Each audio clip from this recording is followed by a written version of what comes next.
It's really sad that Kyle couldn't be with us today. It's just it's upsetting. Uh, I think maybe we just called him out too much last week. Um, You know, you know, it, it's sad because he's been doing so much circle jerking with midgets that you think he would be okay with it by now, yeah, but no, he's not. yeah, we might have to have an intervention at some point because it's getting bad. And the fact that he's not here today, it doesn't have anything to do with the fact that it's Easter. He totally doesn't have family obligations or anything. He just got bullied off the podcast. And Exactly, I think he just needs thicker skin if he wants to come back. exactly. And his good friend John over here, he knows exactly how bad it is. Why don't you tell us about it? You know, Good talk, good talk. Lord, but Kyle's a hopefully, guy. You know, yeah, it's pretty sad. But Kyle is a guy. Yeah. He is a guy. sure. he's so. he's that guy. Oh, he's that guy. Yeah. Yeah, screw Kyle. We don't like that guy. Fuck that dude. Yeah, fuck him for not being on the podcast this week. Fingers crossed we can get a little bit happier about it though.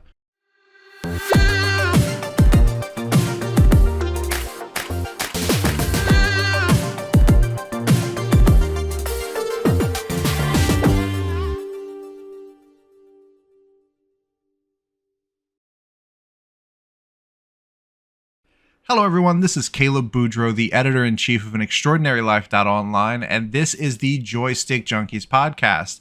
Today, as always, he's like a plague. You really can't get rid of him. It is Ryan. Hi, I'm Ryan, a Release Radar on YouTube. And we have, as always, John. He's just been sitting in the background his whole life. He just sits in the background and just watches. Yes, the backroom lurker, otherwise known as Kozis TV. You sounded really Bostonian there. That was pretty good. Good.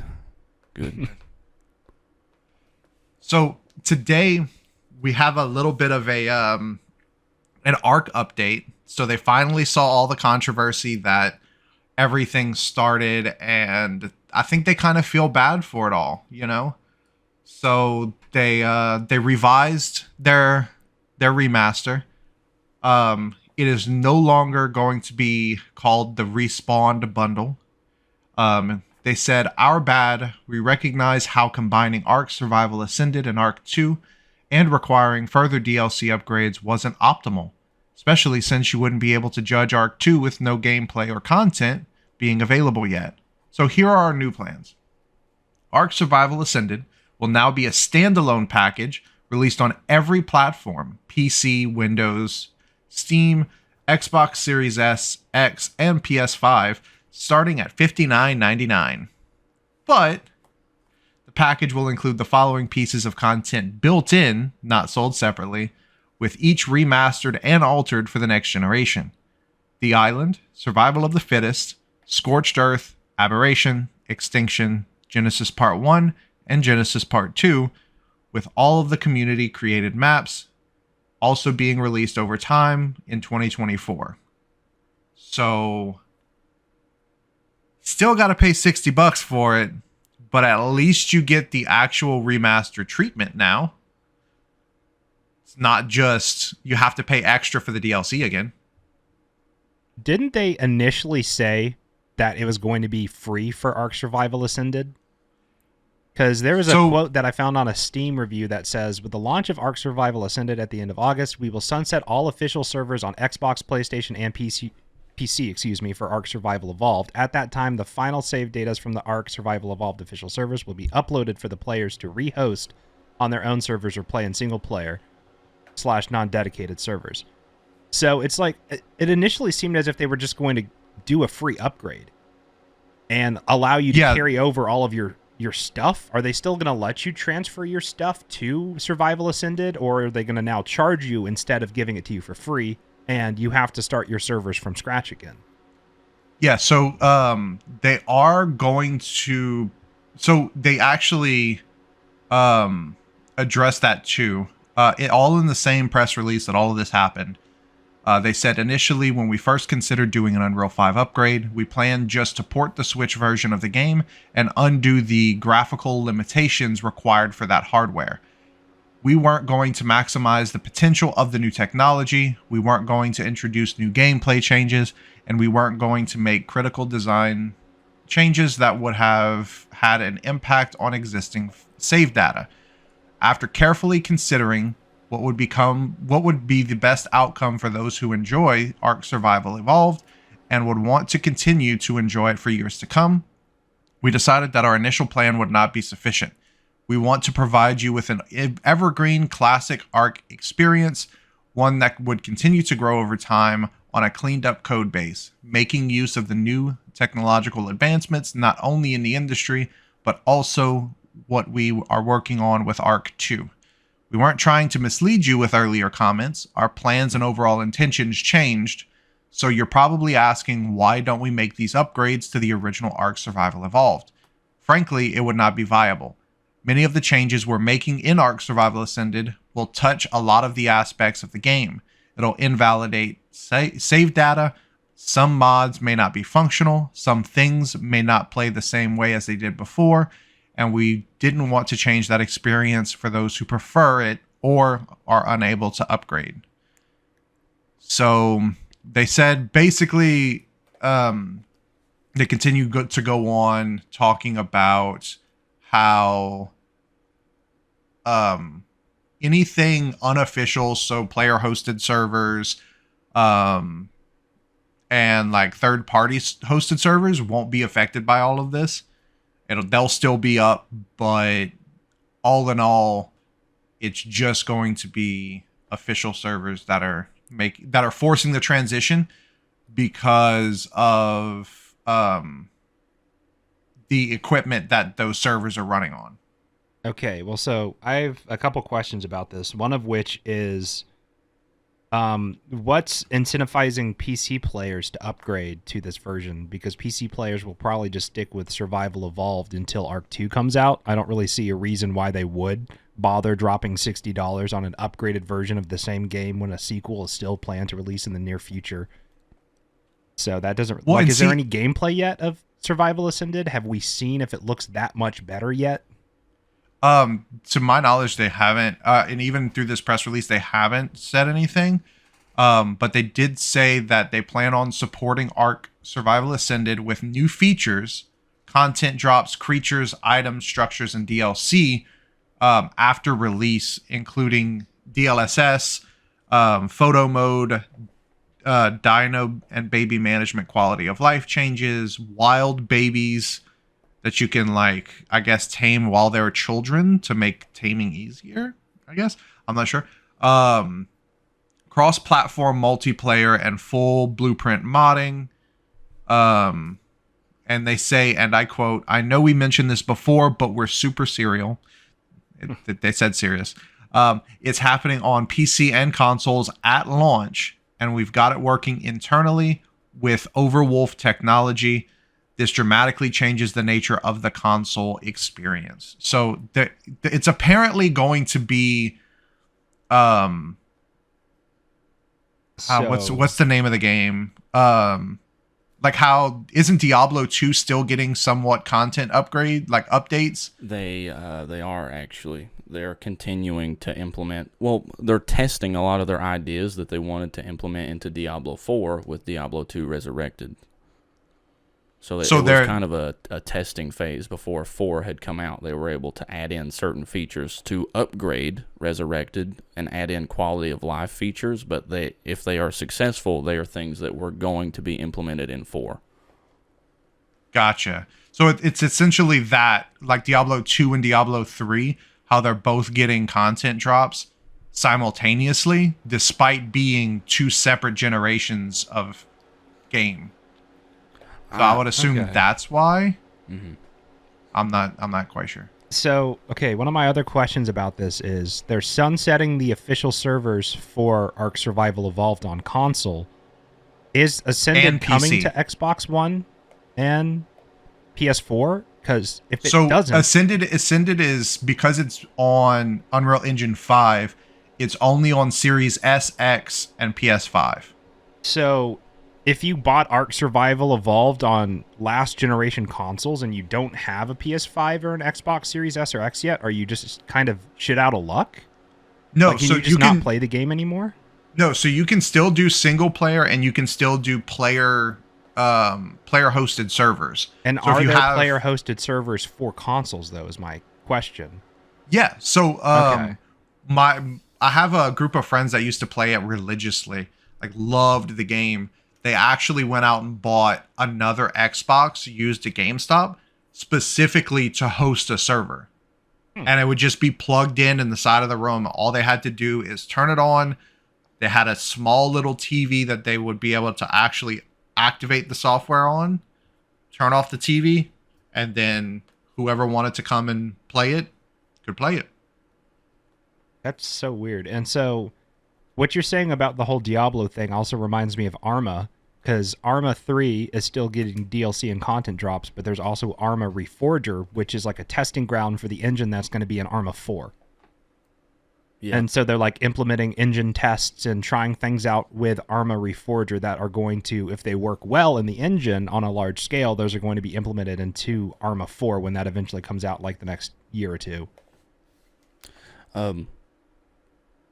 During the discussion about Ark, I had a question and then I had a comparison I'd also like to make. Okay. So one of the questions I had, and I wrote it down as soon as I heard it. And the way it was phrased, it was about removing graphic limitations, and it almost sounded like you were saying that they had intentional graphic limitations tied to Ark on the Switch port.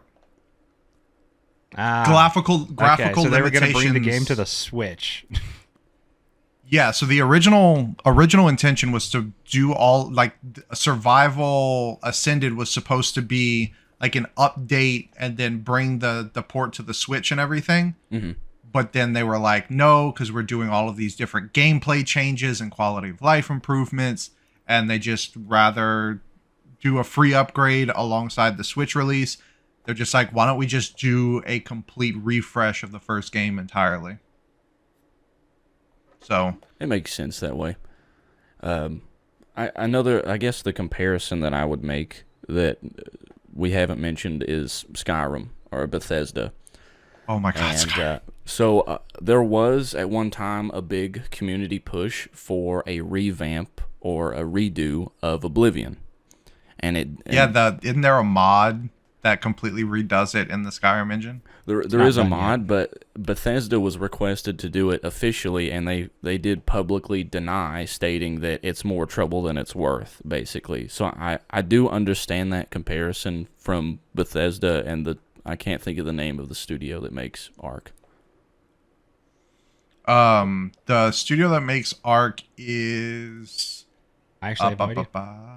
I'm looking it up on Steam right now. Yeah, like I had it. Studio Wildcard. Okay. It to me, it sounded like they're kind of, with this expansion, and I'm not up to date on Ark right now, but it sounds like they're following suit with Skyrim a little bit in the like reselling of the same game. They just haven't done it 9 times over the past 10 years.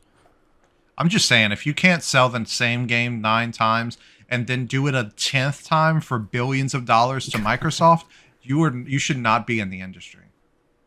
I love how people give Skyrim specifically a bunch of crap for the endless amount of remasters, but Skyrim's not the only game that has done this. Skyrim's not the only game that's been It's just the king of the hill. Yeah, and I love the game. Doom is notorious for how many things that game can run on now. Like, you can run Doom on literally anything. Yeah, you can run it on a TI-85 calculator now. It's crazy. So I'm looking at the games with the most re-releases, and number 8 is Resident Evil 4. Number 7 is Skyrim. Number 6 is the original Final Fantasy. Number 5 is the original Mario Bros. Number 4 is Doom. Number 3 is Street Fighter 2. Number 2 is Dragon's Lair, which I've never heard of. And number 1 is Tetris. Wait. I would have never. You've never heard of Dragon's Lair? Am I that much older than you? I haven't heard of it either. I'm 23, so 25. Oh my goodness! Look up Dragon's Lair. I'll look it up after the podcast. That's like old school. If like I'm being honest, original I also RPG. don't. Okay. Doom's not What I'm been in about my to say roster. right now might make you feel really old, Caleb, but I started God. gaming on the Xbox 360. What? Well, Sorry. the Xbox 360 came out in 2005. You want to know how old I was in 2005? I was 6. Okay, yeah. Yeah. I at least started on a PS1, and my first handheld was a Sega Game Gear with Vampire Master of Darkness as the Sega game. Game Gear. I have not heard of that, actually. Oh, they are Wait, fantastic. You've never heard of a Sega Game Gear? No, I've heard of like the Game Boy and the Game Boy Advanced and like the DS, the DSi, and all those other handhelds, but I've never wow. heard of a Game Gear. The Sega Game Oh, Gear yeah. was like one of the prettiest and smallest handheld models they had back in the late 90s, early gonna look this 2000s. I can't remember the year it actually come out, but they were kind of popular in my area. Oh, I have seen this before. Never mind. They're great. Oh my God, they're going on eBay for like $6,000. Oh, What yeah. the I used to have 2 of them. Dude, you could build my computer and buy a better monitor than I have for $6,000. You could build a RTX 4090 gaming PC with like a really high-end giant ultra-wide monitor or even a 4K monitor and still have a little bit of money left over for some games. You Or could buy create a an console emulating from- system with a It was Raspberry released Pi. in 1990. This thing is 10 years older than me. yeah, It's but wild. how you have what, 3 monitors? Like, can you really do it with in that same $6,000 budget? Yeah, you totally could. Interesting. I actually built That's my first insane. triple monitor setup for about 5, a little under 5. That's I not have including the PC, though. I have 2 monitors. I have an ultra wide, which is my like workstation monitor, and then I have a gaming monitor that's 120 hertz. John, when you said 5, did you mean 500 or 5,000? 5,000. Okay. Then that does include the PC. Yeah. Yeah, I wanted about to to say, if he- clarify. yeah, that's a pretty cheap PC. I would not mind that. No, I Well, got a some really people- sweet deal on it, and I've upgraded it over time. Some people, like, when they say setup, they talk about everything except for the computer. That's what they mean when they talk about their actual, like, desk setup. Oh, I see. I Yeah. couldn't Yeah, even see. tally my peripheral cost. I mean, it's definitely not. Yeah, but See, no, I'm speaking- dreading my. I have a Logitech G502 Lightspeed, Same. and the right click is starting to go out. I am dreading replacing that thing. I actually just buy another one. replaced a Razer Naga with a Logitech G600, and I have enjoyed it quite a bit. I love MMO mouses, though. Well, but see, my thing is that is a $150 mouse. Just the mouse. It's $150. Just because the right click goes out and like works when it wants to, like playing through Resident Evil 4's remake, I'm sitting there like, you know, having enemies at point blank swinging axes and scythes at me. I pick up my gun. Leon's like, nope, nope, nope. It's And not it's like- $150 anymore. Is it really? It's down Dude, to that's about great. 100. Well, still, Okay, how long have you had the mouse, though? I bought it secondhand from a buddy of mine. I don't know Okay, how long did he have it? I don't know. I know It's he like- was a pretty big, like, competitive Overwatch player, though. Okay, because You like probably for me, beat the shit out of that right click then.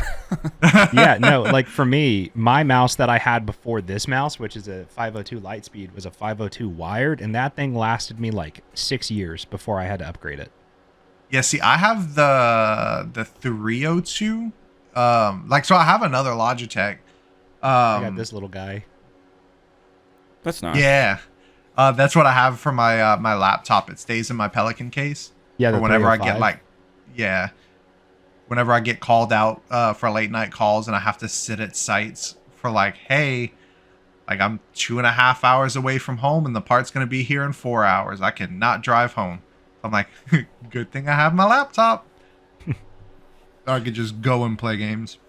Yeah, no, but with the whole conversation about handhelds, that actually is like a pretty good transition into the whole Sony handheld thing. So if you guys haven't heard the news, Sony is supposedly, and this is all rumors right now, nothing's official, but Sony is supposedly working on a new handheld gaming device. And initially, it was kind of suspected to be like a PSP2. Like, the PSP was the portable companion to the PlayStation 3.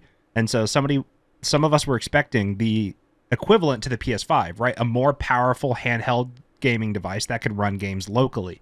Well, it turns out that, and this is still all rumors, so we don't know for sure, but the rumors have kept going, and it looks like it's going to be a device specifically built for streaming games from your PS5, and it won't be able to run games locally. And that was just a massive disappointment because I have recently had hands-on with the Logitech G Cloud, and when it comes to game streaming, it's cool, but I have a Steam Deck, and I would just much rather be able to run the games locally on my device.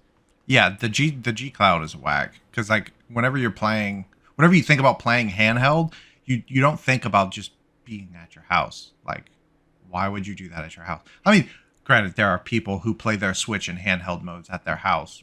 My girlfriend and I are really fond of the idea, but still, like, why would you feel like you have to be tethered to your house whenever you're playing something that you can just easily pack into a bag and go about your day?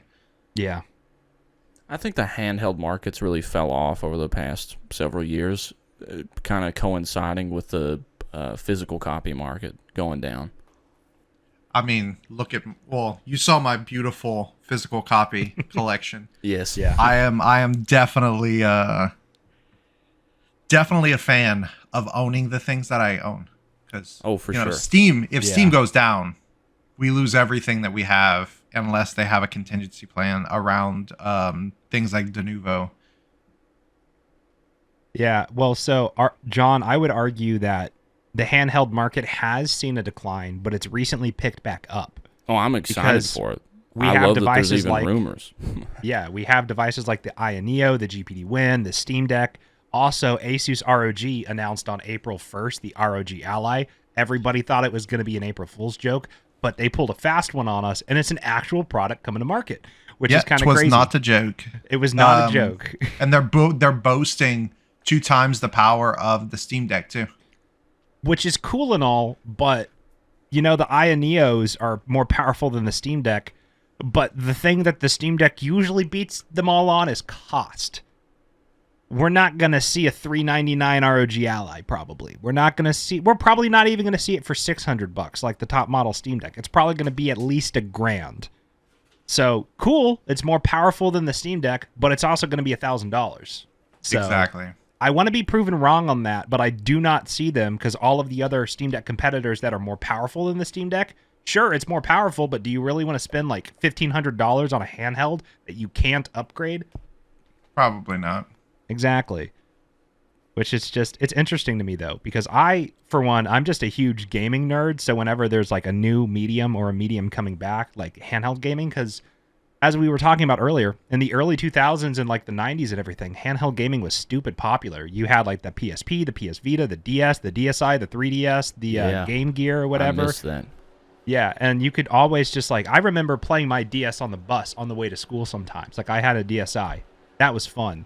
And so seeing handheld gaming come back in a much more powerful state that, on my Steam Deck, I can literally play Marvel's Spider-Man, which is a game that came out on the PS4.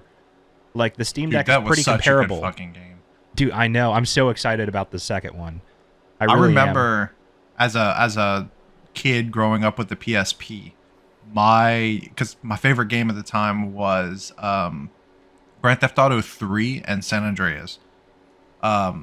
My dream was to just pack up because, living with divorced parents, have to go to your mom's for the weekend, have to go to your dad's for the weekend, or I lived at my dad's, had to go to my birth mother's for the weekend. So to see that people are able to like just pack up like entire consoles, and in the palm of their hands and just take their games and their save files with them whenever they go. Oh yeah. Makes me jealous as fuck. Well, even as like a college student, like I'm not going to throw my computer in my car every time I go home for Christmas or something, right? So I take my Steam Deck with me and I can just have my entire Steam library, all the games that run at the palm of my hands just to play Spider-Man in bed at my dad's or something when I'm home for the holidays. So it's just super convenient. And then also, if you travel a lot for work, I've done a review on the Steam Deck, and one of my main points is like, if you have divorced parents, if you travel a lot, if you have a job, like if you work in an ER, I have a friend who's he works in an ambulance, but some nights there's no calls, some nights there's a lot of calls. So he bought a Steam Deck to play on the nights where there's like no calls and nothing to do, right? Because he would just like, everybody else is sitting watching Netflix or something, and he busts out a Steam Deck and plays like Borderlands 3 for 5 hours during the shift until one call comes in that night. So it's like, it's super convenient. But the thing is, with this Sony handheld, I don't like it needing an internet connection to stream games, and I don't like the idea of having to stream games from the PS5. And are they going to make it compatible with the PS6, or when the PS6 comes out, is this thing just going to be completely obsolete? I mean, you remember the Vita and the PSP? I still have a Vita. The Vita was the handheld for the PS4. But you know what this does kind of remind me of? The fact that we need to make money from the people that sponsor us. So let's think about those people right now. Wonderful, wonderful people. We have a sponsor? On the main Spotify video. I'm gonna cut all this out, but yeah, on the main Spotify video. Okay, that's like, like, this is supposed to be a segue to a sponsor message I was supposed to be prepared for? Well, NordVPN. No. Raid Express. Shadow Legends. Or fucking, mobile no, ads. It's not only that, it's whenever we start, like you said, whenever we had the other one, you were listening to it and it just like came mid-sentence. Yeah. We had already gotten the sponsorship approved like before that. So might as well, or after that. So they're going to add them in, or we can tell them when to add them in by doing it this way. If after we get approved, we can just sneak it where it's supposed to be rather than having it cut sentences midway. Okay. I'm going to take us back in. Okay. But after we can go to the Sony PlayStation controller. All right, and I also have a question I'm going to ask you guys too. Okay. Awesome, man! Wasn't that a wonderful sponsor? They're just great to us. 100%. Now, real quick before we move on to the next topic, though, I want to ask you guys a question, and I'll ask it to John first. Okay. What was your console journey? Like, what did you start gaming on, and what are you gaming on now? Wow, that has actually been. I would consider myself to be kind of a strange and very like linear path gamer. Okay. So. Once I get to something, I like to stick with something. My first console that sat on a TV stand was a PlayStation 1, and it was the first model. And we played it, me and my dad played it in his bedroom basically until it quit working. And then we bought the second version of the PlayStation 1, moved up to the PlayStation 2, PlayStation 3. Where I veered from PlayStation and Sony in general is when they started to take away their backwards compatibility. Because I loved collecting PS1, PS2 games. To me, they don't make them like that anymore, like storyline-wise and stuff. So after 3 became no longer backwards compatible with the new slim version, that's when I got my first Xbox 360. I had 2 Xbox 360s. That segued into a Windows laptop where I started playing Minecraft and World of Warcraft. That segued me into my first gaming computer, and I've been upgrading gaming computers ever since. And that was, by the time I had graduated high school, I had about a $2,000 computer. Nice. And I don't really mess around with consoles much anymore. Yeah. So, what about yours, Ryan? So for me, I technically started gaming on a PS2, but it wasn't mine. It was my aunt was dating somebody at the time, and he just gave us his PS2. Wait, so you lied to me. Your first gaming experience is what you started gaming on. Hold on. I'm gonna get more specific. I was really young and have no recollection of really playing anything on the PS2, but I know I had Thrillville. And I have like one memory of playing Thrillville, but like I approve. I wasn't very serious about it. I played it like maybe once or twice and never really touched it again, which is why I don't really count it as my first actual gaming experience. After that, I would go over to my friend's house all the time in elementary school. He lived just down the street, and he had an Xbox 360 with a copy of Halo 3, and I thought it was the coolest thing in the world. And it got to the point where every weekend I would just go over to this guy's house because he was walking distance from the school, and we would just play Halo all the time, and I literally wouldn't want to go home. So my parents that Christmas bought me an Xbox 360. And so I had an Xbox 360 as my like primary console, and somewhere in the 2010s or early or late 2000s, my parents bought a Wii whenever the Wii came out. And I remember playing like Wii Sports and stuff with them. I also got like a DSi at some point as well. And when I got my DSi, my brother got a PSP or a PS Vita or something like that. And then after being on Xbox 360, when it came to choosing between the PS4 and the Xbox One, I was going to get an Xbox One until the disastrous, like you can't share games, you can't trade games, that disaster that Microsoft had with the unveiling of the Xbox One. And Sony went like, this is how you trade games on PS4. And they just handed each other a game. And so like the always on DRM needing to have a Kinect hooked up, it didn't even look like it was a gaming device at first. It looked like it was more of like a home entertainment system that could also play games, but it was marketed as more of like a home entertainment system.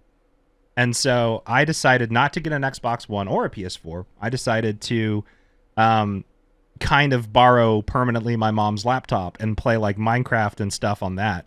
And then from there, I got a gaming PC. It was an Acer Predator like UR1D. It had a GTX 760, 12 gigs of DDR3 RAM, and an Intel Core i7 4770, and a 1 terabyte hard drive.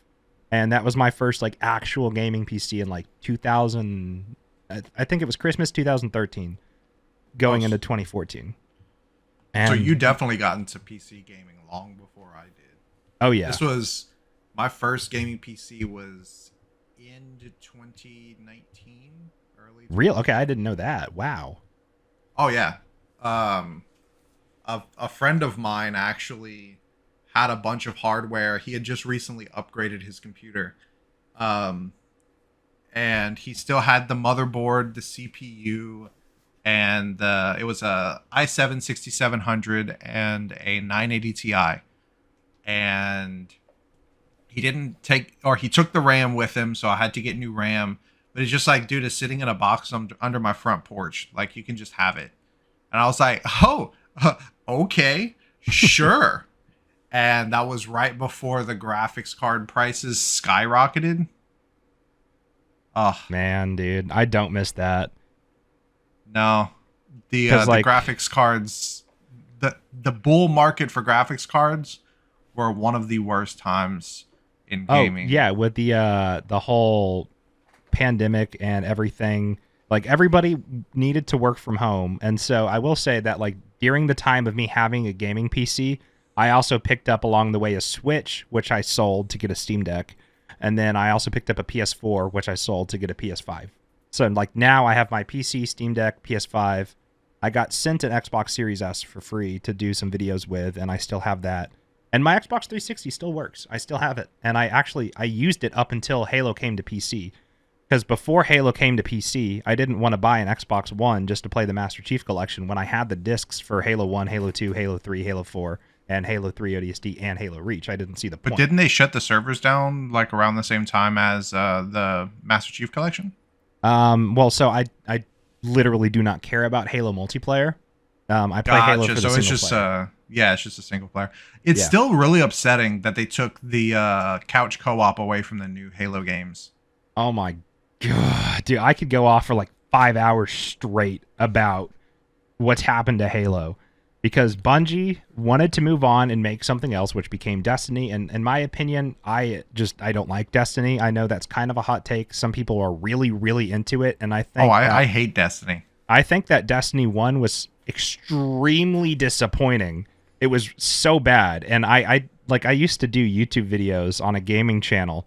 And on my Xbox 360, I had started to play Destiny 1, and I stopped after like episode 4 because I was so disappointed. I never finished the game.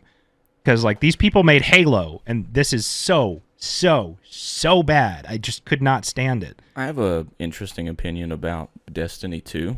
I actually never played Destiny 1, never played Destiny 2, never watched any gameplay or even content creators talk about the game.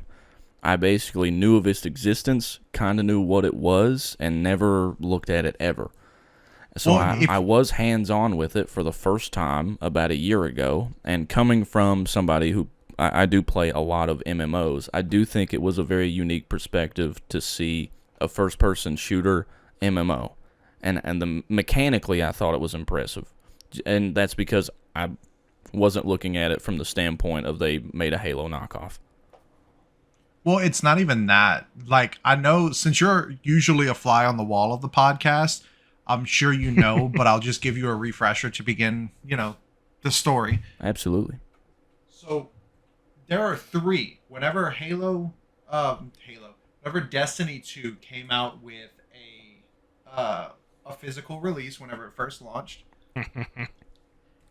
they released physical strategy guides of the main campaign that were supposed to be kept in the game. Mm-hmm. Through updates, all of these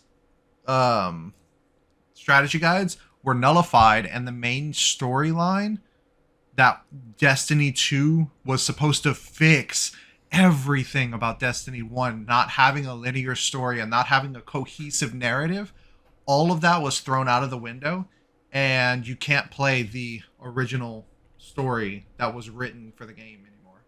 I very much agree that touching it a year ago with no experience, and I still wasn't even watching videos about how to build characters. I just bought the game, launched the game, and started shooting things.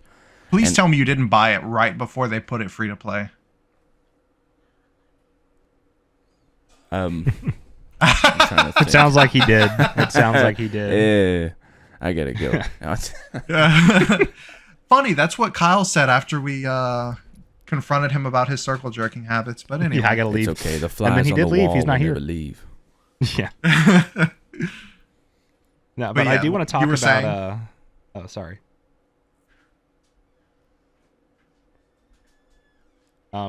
Anybody gonna talk. speak? Oh, I don't know. What are we doing here?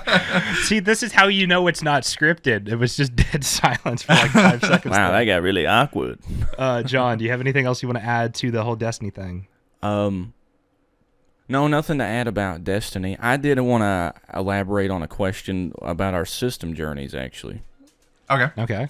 So we were talking about what we had went through, but we never. I kind of left out the video games that I was playing.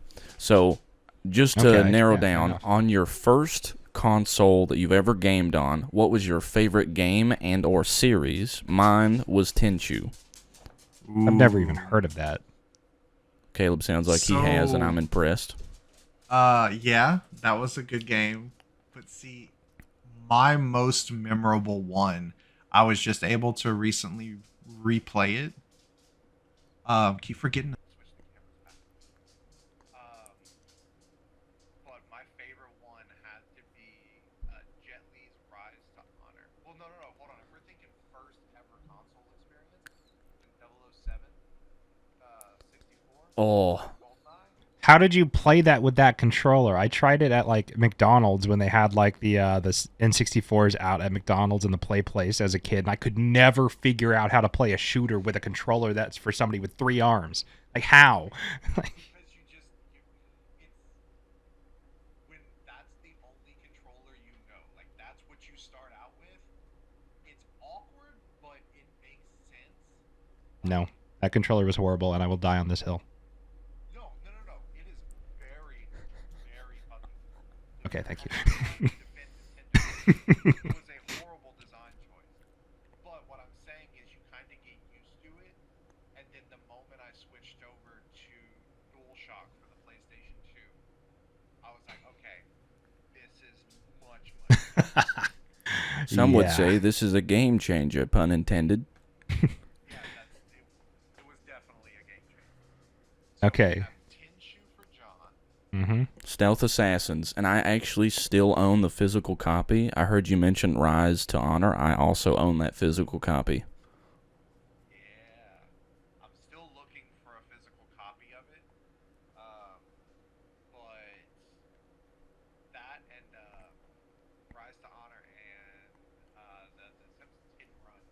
Haha. What what is that, Simpson? Is that a skateboarding game? No. The Simpsons Hit and Run is think Grand Theft Auto, Right. Crazy Taxi, and the Simpsons universe. Okay, makes sense. Fantastic.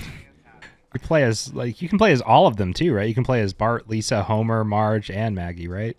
Yeah, and there's actually somebody making a fan remake in Unreal Engine 5 right now. That's awesome. It looks fantastic. Okay, I want to Ryan off. Yeah, I want to go on a Sorry, quick Ryan. tangent real quick. So, to answer the question of the game that it's Halo. Halo is the first series. Halo 3 was really what got me into gaming, and I've played every single Halo too many times to count. I kept my Xbox 360 well into the Xbox One/PS4 generation because Halo wasn't on PC. Only Halo 1 and 2 were.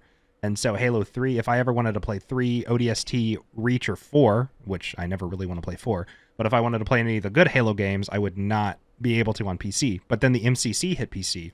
And after that happened, my Xbox 360's kind of just been collecting dust, to be completely honest. But Yeah, we use our Xbox One S as a Roku.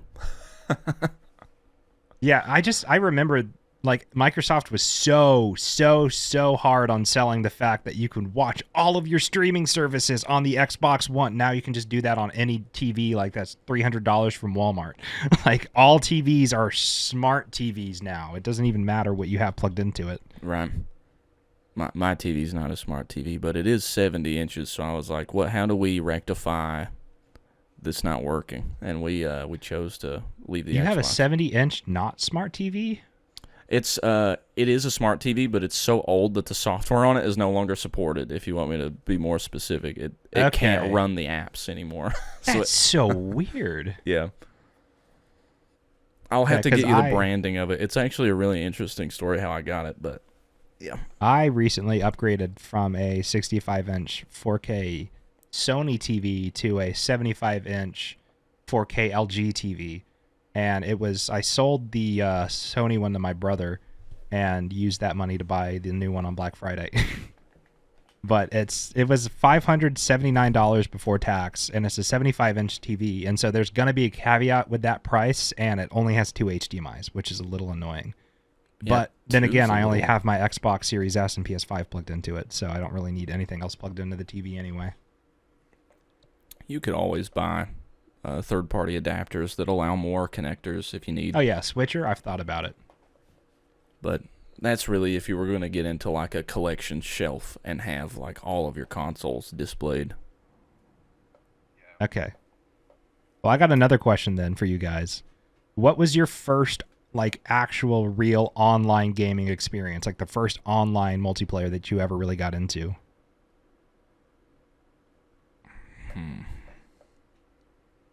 That's a good question. It's going to end up being Minecraft because I was really heavy into modded Minecraft when I first found it. Blew my mind on a Windows Oh. laptop. It was crazy. Oh, The freedom and the same. open worldness and I Uh-huh. love architecture anyway, so it was like my dream as a kid. And second to that would be World of Warcraft. Is a very social. You type a lot in it. You don't get to talk to people, but it is a very social game. World of Warcraft, my dad really tried to push me to get into World of Warcraft.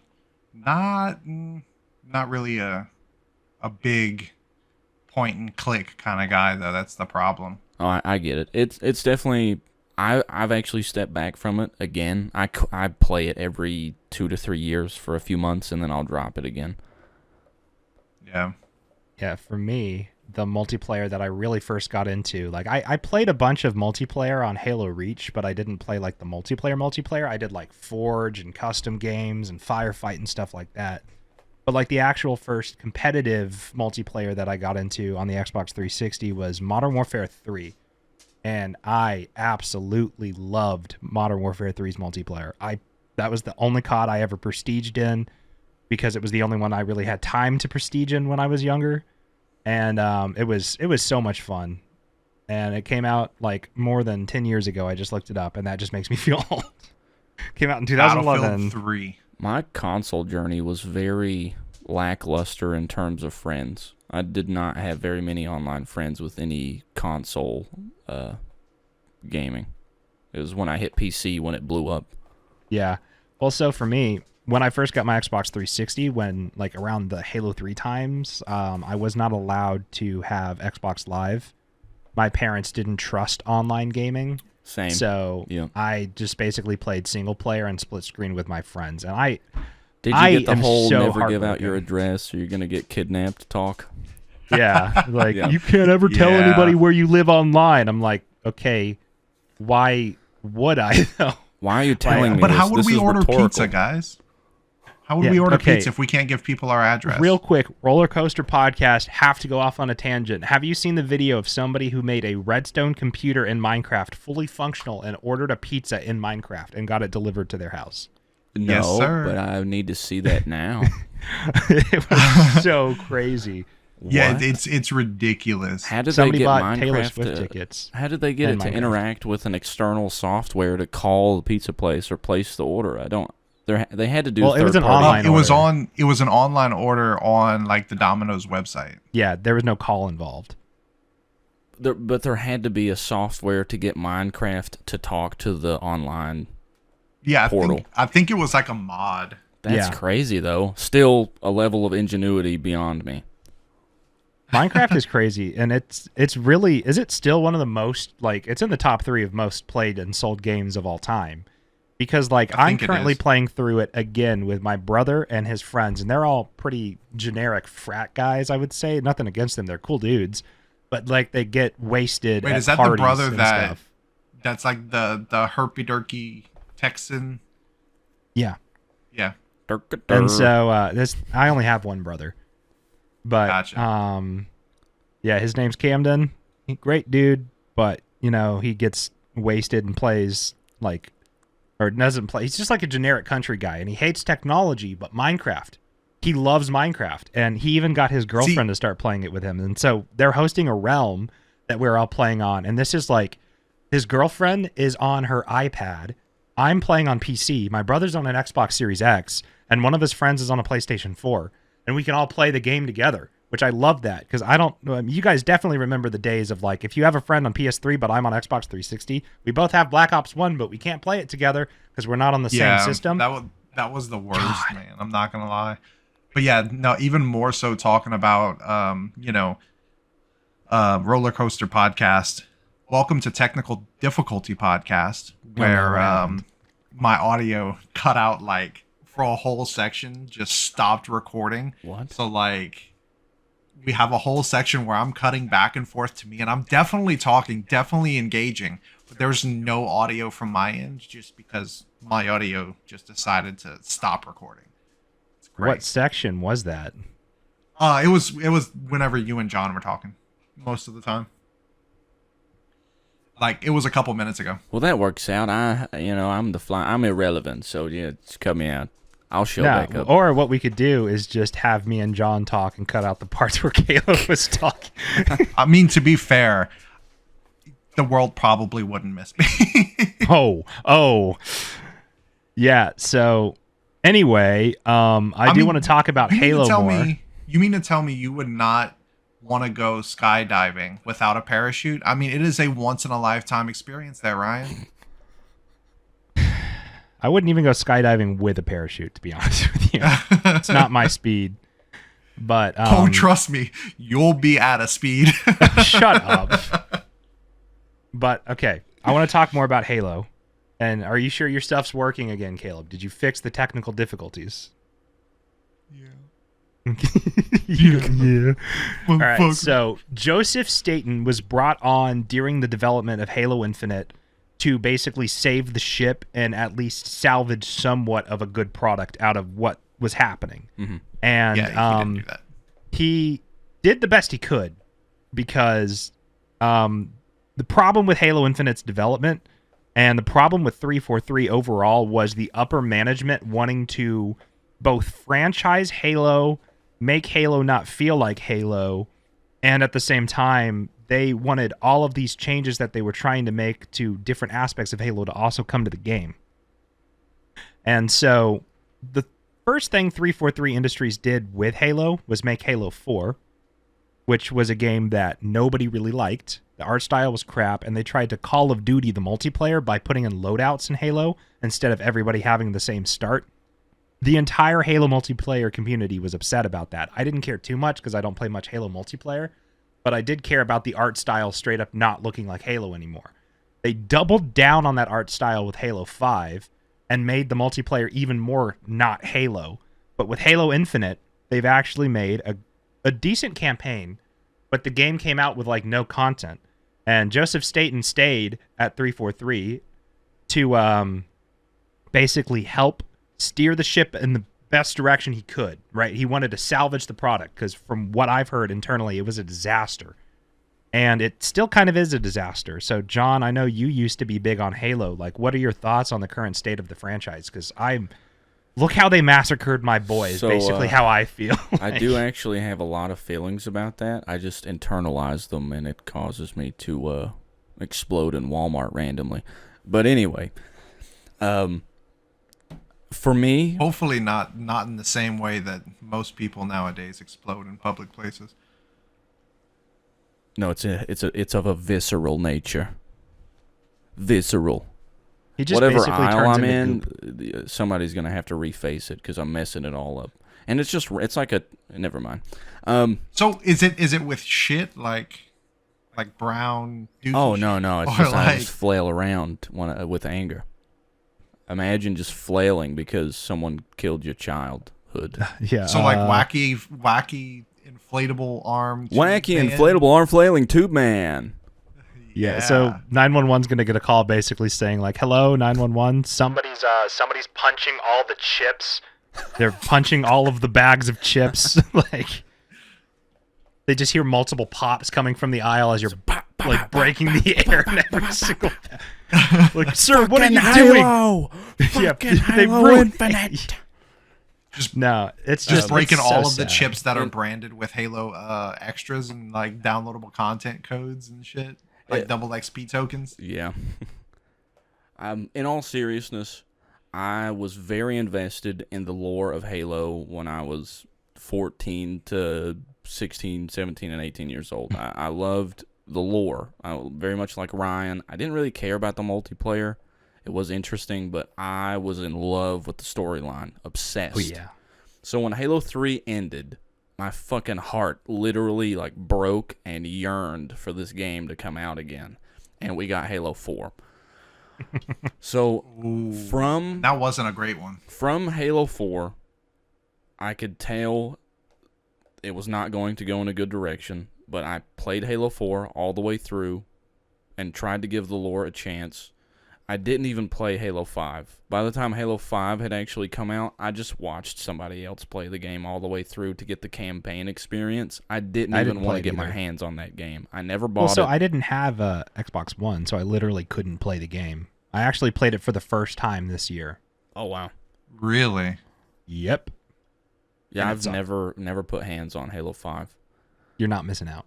And then... You're really not. And I don't even play Halo.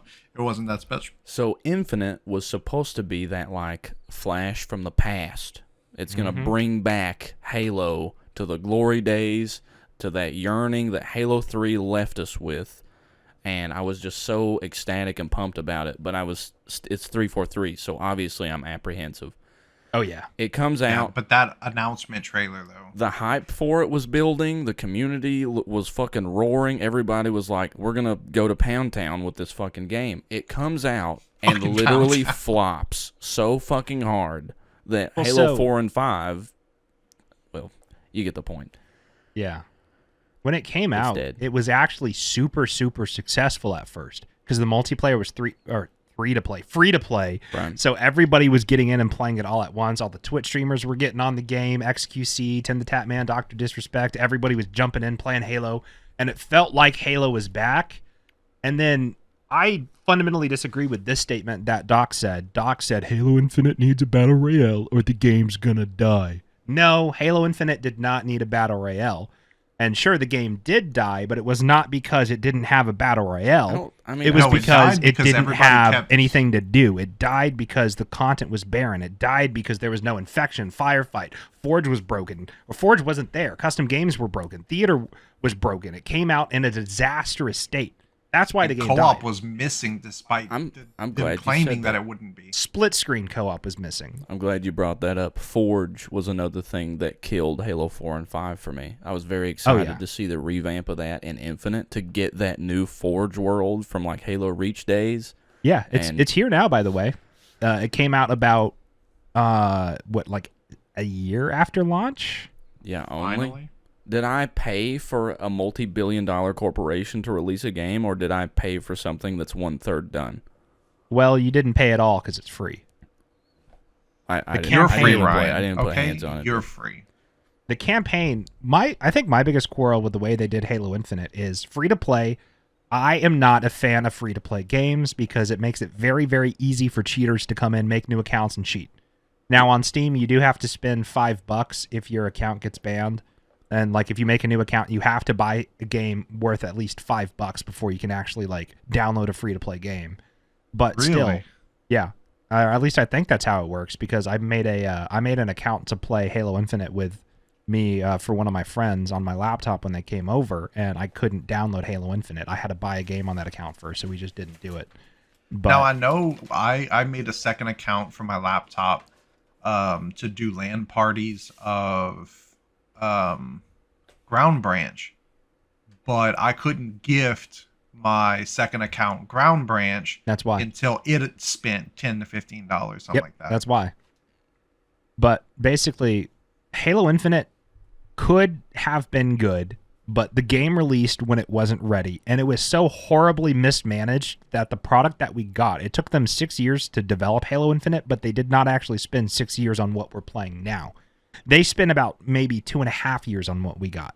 Right. And the reality is that Halo, if the next Halo game isn't good, and if the next Halo game flops, if Microsoft acquires Activision Blizzard, they don't really have a reason to care about Halo anymore, because then Call of Duty will just be the poster child of Xbox. And while Pretty much. it's not going to be exclusive, you're going to probably want to play COD on Xbox if it's going to be on Game Pass, right? Because there's a new COD like every year. But why would I want to spend $60 every year to play the game when I can spend $60 every year for Game Pass, which just has hundreds of games and every COD on it?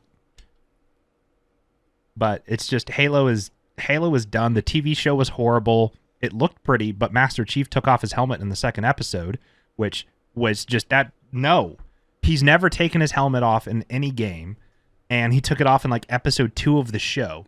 So now everybody's going to associate Master Chief's face with this actor's face, whether or not that's what Master Chief actually looks like, because, well, that is what Master Chief looks like to us now. I agree and I disagree, because it turns into a perception as reality situation. And what the show, I think, was intending to do, obviously it didn't follow the game lore, I get that. But what I think they were trying to do with the show is show that humanistic side to Master Chief when we're not playing as the guy in a battle zone, in a war. It tried to show you the more humanistic version of him. And Spartans in general. The problem is Spartans have been augmented to not really show that much humanity, or at least the Spartan 2s were, right? But like, John's different. Yeah, John is different, but also John, if they wanted to show, I'm different. if they wanted the show to talk about a Spartan, why couldn't they have just come up with an original Spartan character that was endearing and you got to know through the show, and then the character took off his helmet, like with the Mandalorian? You know, when the Mandalorian took off his helmet, it was a big reveal that a season built up to, not an episode, right? So I disagree with how the show was handled, because I'm definitely there with you. I would have loved to have seen it be more canon related instead of, we're going to give you this new perspective of Chief. I didn't like that and you get to see his hiney. Dude, Master Chief literally lays pipe. The Spartan 2s literally got hormone blocking injections into their veins. They don't. He took his out in the show. They tried to. A lot of the way Cortana functioned in the show, I was very against, because it acted like they stuck it in his actual brain. Wait, so his you cerebral watched the cortex. show? Yes. Okay, I've not. See, I watched all of it.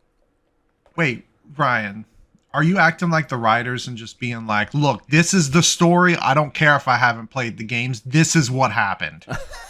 You're like, I don't care if I didn't watch the show. This is actually what the show was. So I'm not listen to saying me. what the show was. I'm saying the show didn't follow the lore of the game. Master Chief took off his helmet in like the second episode. Master Chief laid pipe. Those are all things that shouldn't happen based on the lore. And because they didn't follow the lore of the game, I'm absolutely not interested in watching the show.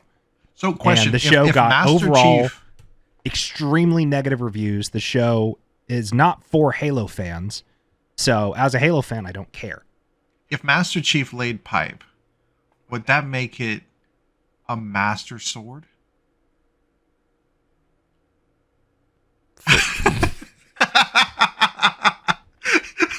It'd be a Master Energy Sword. Bruh, oh my god, what the hell was that? No, that's so bad. And I think with that, we are going to call it. Dude, I'm so lost. Yeah, I could go on about the current state of Halo for hours. I'm just... TLDR, 343 Industries did recently revamp their entire studio. A bunch of the upper management was laid off, and a bunch of the developers were laid off. I don't necessarily think the product that we have been getting from Halo is the developer's fault. I think it's the management's fault. But now, most of 343, to my knowledge, is gone. So hopefully Microsoft gets their act together, and, you know, Halo was the franchise that put them on the map. If it wasn't for Halo 1, the Xbox might not have been popular, and we might not have a Series X today. So they need to treat this franchise with more respect and stay true to the Halo that they brought us in 2001, because without that, there wouldn't be an Xbox today. I don't know about you guys. I Agreed. think Halo needs a break. That I think would they just It need to had let a it sit break on. for 6 years between 5 and Infinite. What do you mean? and Okay, but I'm they talking like- squandered that opportunity. Exactly. And So I you think, want Halo to pull a Doom where it disappears for like a decade and a half and then comes back in a very modern... I don't want to wait till I'm like 35 or 38 to play another Halo game. Screw that. You're on your deathbed. Damn, Halo Infinite 12? Yeah. Like, I'm on my deathbed Well, I guess and they it wasn't finally that announced infinite GTA now, was 6. Yeah, no, I'm on my deathbed and GTA 6 finally comes out in like 2080 or something like that. hey, it's almost as if it came out on a 2080 Super. Okay, you need to stop. It's not, it's just... okay, well, yeah, to Caleb's John, point. You find my jokes funny, right? Punny. It's not even punny. It's just, oh my god. I'll give it a laugh like this.